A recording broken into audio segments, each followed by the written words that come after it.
वृंदावन आने का, नंदगांव आने का, गोकुल में आने का और कोई औचित्य नहीं है। ठाकुर जी वहीं जन्म लेके मथुरा में ही लीला का विस्तार कर सकते थे, लेकिन केवल किशोरी जी के लिए आए। आहा, मन श्याम रंग राधे, बांध राखो संग प्यारी। मन श्याम रंग राधे, बांध राखो संग प्यारी। ठाकुर जी कह रहे हैं श्री जी से, मन श्याम रंग राधे, बांध राखो संग प्यारी। मन श्याम रंग राधे, बांध राखो संग। कहाँ जाएगी पतंग तेरे हाथ में है डोर। कहाँ जाएगी पतंग तेरे हाथ में है डोर। अरे श्यामाजू, भले ही मैं परमपिता हूं, भले ही मैं परमात्मा हूं, भले ही मुकुट जगन्नाथ बोलो, भले ही मुकुट द्वारिकाधीश बोलो, लेकिन ये पतंग कृष्ण रूपी कितनी भी ऊंचाई पकड़ ले, पर जावेगी कहां? डोर तो आपके हाथ में ही है, आपने पकड़ रखू मैं, आपको तज कहां जाऊंगा। आज महादेव कह रहे हैं, मैया ये कौन को हाथ दिखवा रही हो मोते? साक्षात परमपिता परमात्मा के भाग्य जाके हाथ में है, बाकी हाथ में कैसे दिख सकूं? ये मेरी योग्यता नहीं है। तो बोले बाबा तो फिर तुम ज्योतिषी हो, क्या करोगे? बोले चरण देखूंगा, हाथ नहीं, चरण को दर्शन करूंगा। और बैठ गए पलना के उस तरफ जहां किशोरी जी के चरण हैं, और जैसे पलना में ऐसे छोटे छोटे खंभ होते हैं ना, उनके बीच में जो झकोरे हैं, वहां से महादेव झांक करके भीतर किशोरी जी के चरण कमलों का दर्शन कर रहे हैं, नेत्रों से अश्रुपात कर रहे हैं। कीर्ति मैया बोली बाबा रो तो ही रहेगो, कछु बतावेगो भी। महादेव नृत्य करने लगे और कीर्ति मैया से बोले, मैया अब आप यूं समझ लो, विश्व के भाग्य बताने वाले जाके चरण और हस्त कमलन को देख के स्वयं नृत्य करने लग जाए तो वाकई भाग्य कैसे होंगे? या मैं कहां बताऊं आपको।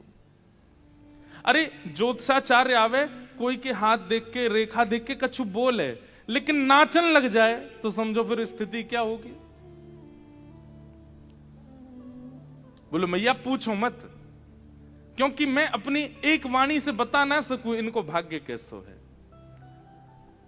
मैया बोली अच्छा बाबा तो फिर कछु दक्षिणा ले जा, अब आयो है तो बोले एक ही दक्षिणा चाहिए। बोले कहा? बोले जादना आपकी लाली प्रगट भई, वादना यानी जो झंगुली पहनी, पहले वस्त्र जो पहने वो मुंह को दे दो, बस यही दक्षिणा चाहिए।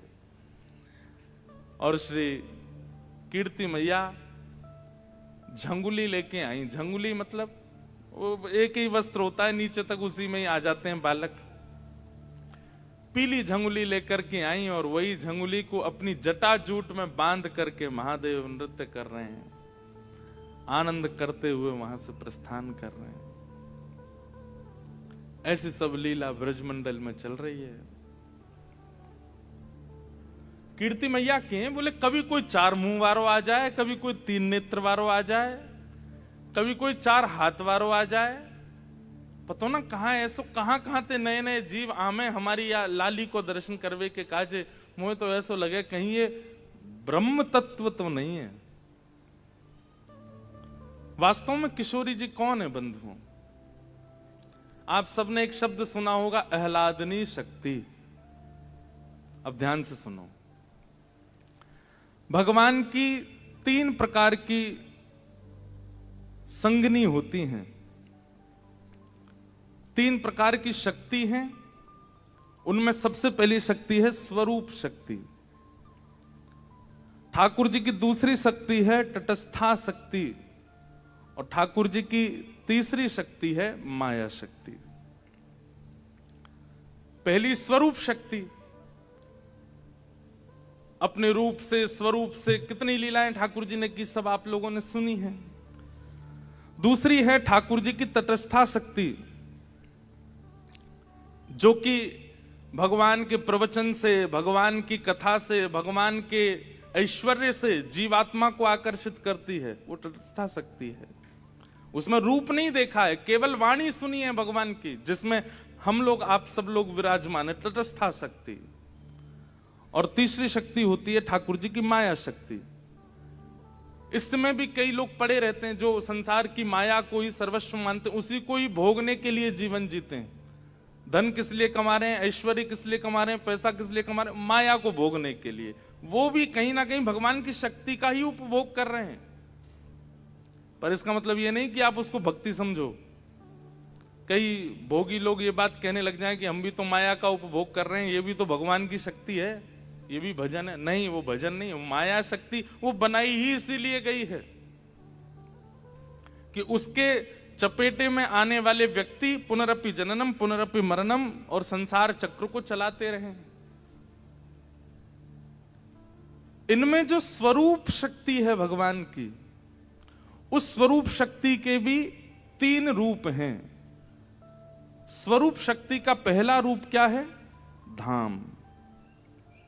जैसे वृंदावन, द्वारिका, जगन्नाथपुरी, बद्रीनाथ, ये धाम भगवान का स्वरूप ही है। आप द्वारिकाधीश का दर्शन अगर नहीं कर पाए लेकिन द्वारिका चले गए और प्रणाम कराए, तो आपको द्वारिकाधीश के दर्शन के समान ही माना जाएगा। वही बात हो गई कि बच्चा स्कूल तो गया, अटेंडेंस करवाया, लेकिन क्लास में नहीं बैठा, तो बाद में जब अटेंडेंस काउंट होगी तो उस दिन की काउंट मानी जाएगी, भले ही वो पढ़ा नहीं है। या फिर क्लास में बैठा भी था लेकिन मन कहीं और था, लेकिन क्लास में बैठा तो था, अटेंडेंस तो हुई उसकी। तो स्वरूप शक्ति का पहला रूप होता है धाम। स्वरूप शक्ति का दूसरा स्वरूप होता है ज्ञान, जो कथा में आप लोग ले रहे हो, यह भी भगवान का स्वरूप शक्ति है। और स्वरूप शक्ति का तीसरा रूप होता है आह्लाद। आह्लाद का मतलब क्या है? बहुत ध्यान से सुनिएगा। किशोरी जी कौन है?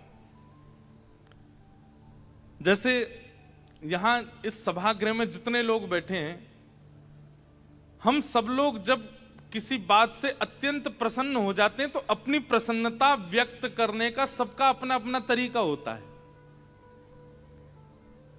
जैसे मनपसंद भोजन बन गया हो किसी का, तो वो व्यक्ति थोड़ा सा एक्साइटेड हो जाता, नाचने लगेगा। कोई नाच करके अपनी उत्सुकता को व्यक्त करता है, कोई गा करके उत्सुकता को व्यक्त करता है, कोई चिल्ला करके उत्सुकता को व्यक्त करता है। मैंने तो बड़े विचित्र कई हैं, उनको करंट आता है, जब उनको उत्सुक होते हैं तो करंट की तरह हिलते हैं जोर से, क्यों? इनको आनंद आ रहा है। कई रो करके अपनी उत्सुकता को व्यक्त करते हैं। पर श्री कृष्ण परमात्मा, जब उनके चित्त में आह्लाद होता है, जब उनके चित्त में उत्सुकता प्रकट होती है, तो वे अपनी उत्सुकता, अपने आह्लाद को, अपने आनंद को एक रूप प्रदान कर देते हैं। वो रूप ही है श्री राधा रानी। किशोरी जी कौन है? ये आह्लादनीय शक्ति,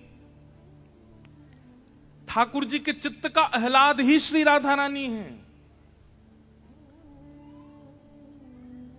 जो उनके चित्त में जो आनंद हो रहा है, जो हिलोरें आ रही हैं, जो वो उत्सुकता आ रही है, जो वो आनंद उमंग हिलोरें ले रहा है, वही श्री किशोरी जी के रूप में प्रकट हो गया है। इसलिए जब जब किशोरी जी सामने आती हैं, तब तक ठाकुर जी कितनी चिंता में हो, कितने दुखी हो, कितने वो आह्लादनीय शक्ति, उनको देखते ही ठाकुर जी सब सुध बुध भूल जाते हैं। अरे कहां तक कहें, जब देखी वृषभानुजा ये विच उठी हुक, वंशी रह गई हाथ में फिर ना लागी फूंक। वंशी नहीं बजती ठाकुर जी की, उन्हीं को देखते रहते हैं। तो किशोरी जी कौन है? भगवान की स्वरूप शक्ति में जो तृतीय शक्ति है आह्लाद, वह आह्लादनीय शक्ति ही श्री किशोरी जी है। आप कहते हैं, अब ये बहुत सामान्य शब्दों में हम समझा रहे हैं, आप कहते हैं किशोरी जी का भजन ठाकुर जी को प्रसन्न कैसे करता है? अरे भाई, किसी को आनंद देने वाली वस्तु अगर आप बार बार करोगे तो वो व्यक्ति रिझा ही रहेगा। ठाकुर जी का हृदय का आह्लाद ही किशोरी जी हैं। जब आप उनकी सेवा करोगे, उनका भजन करोगे, उनका नाम धरोगे, उनको प्रणाम करोगे, तो ठाकुर जी तो अपने आप रिझ जाएंगे। ठाकुर जी को प्रसन्न होना तो बनता है। तो किशोरी जी ठाकुर जी की आह्लादनी है। ये कथा कौन सुना रहे हैं? श्री उद्धव जी महाराज सुना रहे हैं। भगवान की 16,000 राजकुमारियों को, जो कृष्ण विरह में व्याकुल हैं, उनको युगल तत्व समझा रहे हैं, कुसुम सरोवर पर बैठ करके।